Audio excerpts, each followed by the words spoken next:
Το χαμένο μονόκερο. Σε μια μυστική χώρα υπήρχε ένας όμορφος μονόκερος ονόματι Λούνα.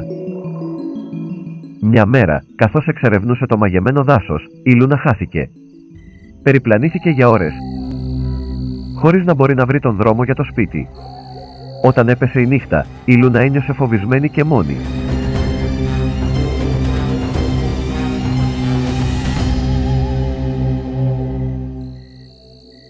Ξαφνικά, μια σοφίγρια κουκουβάγια κάθισε σε ένα δέντρο πάνω από αυτήν και φώναξε: «Γιατί περιπλανιέσαι, μικρέ μονόκερε?» Η Λούνα εξήγησε την κατάστασή της. Η κουκουβάγια, με τα κοφτερά της μάτια, προσφέρθηκε να την καθοδηγήσει. Πέταξε μπροστά και η Λούνα την ακολούθησε.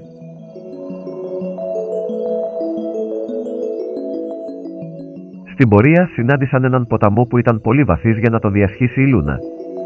Τότε εμφανίστηκε μια φιλική αρκούδα και τη βοήθησε να περάσει τον ποταμό.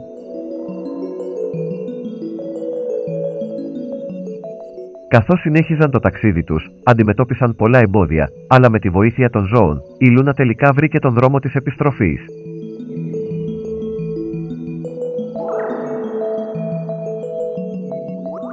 Συνειδητοποίησε ότι, παρόλο που ένιωσε χαμένη, έκανε νέους φίλους και έμαθε τη σημασία της εμπιστοσύνης και της αλληλοβοήθειας.